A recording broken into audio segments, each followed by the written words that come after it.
आदाब, मैं आगा खुर्शीद खान। लोकसभा चुनाव की सरगर्मियां तेज होती जा रही हैं। सभी मुख्य दल उत्तर प्रदेश फतह करने की हर मुमकिन कोशिश में जुटे हुए हैं। उत्तर प्रदेश में पूर्वांचल की सियासत का एक अलग ही रुतबा रहा है, जिसमें बनारस और गाजीपुर जैसी लोकसभा सीट शामिल हैं। पूर्वांचल में वाराणसी के बाद दूसरी हॉट सीट गाजीपुर है।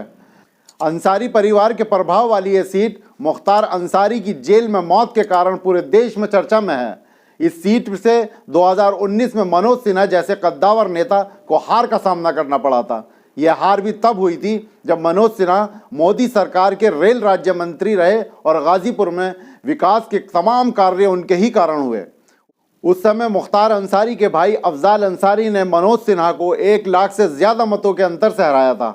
अफजाल इस बार समाजवादी पार्टी के प्रत्याशी के रूप में फिर से मैदान में हैं, तो उनके मुकाबले में भारतीय जनता पार्टी ने राष्ट्रीय स्वयं सेवक संघ से दशकों से जुड़े शिक्षक पारसनाथ राय को उतारा है।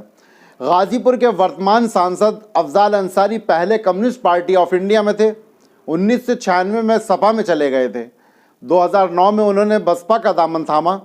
समीकरण नहीं सधे तो 1 साल बाद कौमी एकता दल लॉन्च कर दी। 2019 में अफजाल ने अपनी पार्टी का बसपा में विलय कर दिया।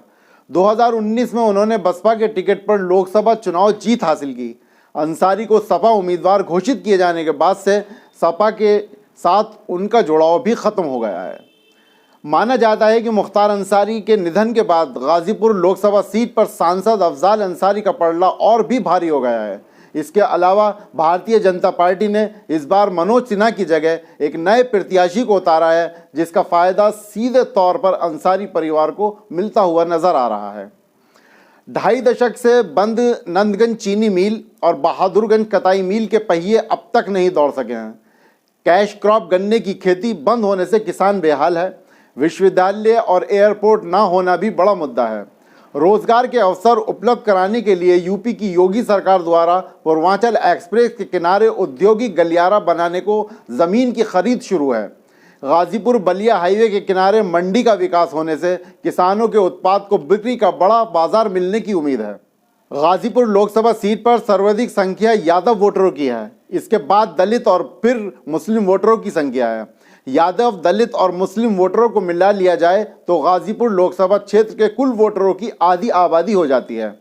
यही वजह है कि 2019 के लोकसभा चुनाव में समाजवादी पार्टी और बहुजन समाज पार्टी के गठबंधन की वजह से अफजाल अंसारी ने मनोज सिन्हा को 1 लाख से ज़्यादा वोटों के अंतर से चुनाव हराया था। कुशवाहा समाज की आबादी यहाँ पर 2.5 लाख से अधिक है, तो वहीं 1.5 लाख से अधिक बिंद समाज के लोग हैं। इसके अलावा 1 लाख के आसपास वैश्य वोटर हैं। राजपूत वोटर तकरीबन 1.25 लाख हैं। भाजपा के मुख्य वोटरों में स्वर्ण और ओबीसी की कुछ जातियां हैं। स्वर्ण के साथ ओबीसी वोट बैंक जुड़ने से भाजपा के उम्मीदवार की जीत निश्चित होती है। गाजीपुर सीट कभी कांग्रेस का गढ़ हुआ करती थी, लेकिन अब हालात बदल गए हैं। यहाँ सपा, बसपा और बीजेपी तीनों दलों ने जीत हासिल की है। इस सीट से 5 बार कांग्रेस, 3 बार बीजेपी, 3 बार सीपीआई, 3 बार सपा रही है। जनता पार्टी, स्वतंत्र पार्टी और बीएसपी एक बार जीत हासिल कर चुकी है। कांग्रेस लगातार 1952, 57, 62 और 80 व 1984 में जीती थी।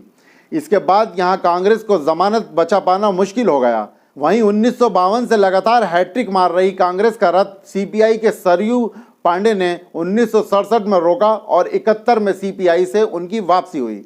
77 में जनता पार्टी की लहर में यहाँ गौरी शंकर राय सांसद बने।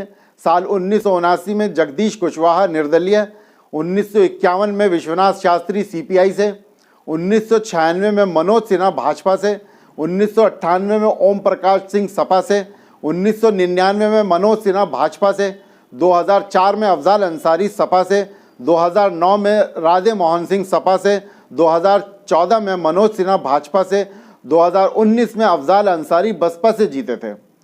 1962 में संसद पहुंचे विश्वनाथ गहमरी गाय के गोबर से गेहूं छानकर सदन में ले गए।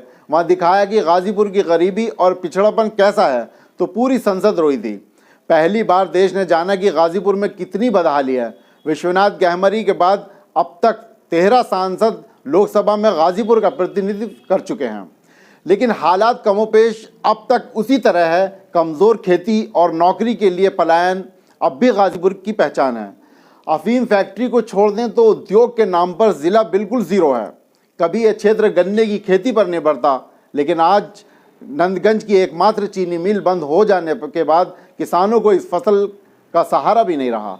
ले देकर रोजगार के लिए एकमात्र सहारा बरौड़ा कताई मिल पर भी ताला लग चुका है। अब देखना दिलचस्प होगा कि अफजाल अंसारी के सामने भारतीय जनता पार्टी के नए प्रत्याशी किस रणनीति के साथ मैदान में उतरते हैं।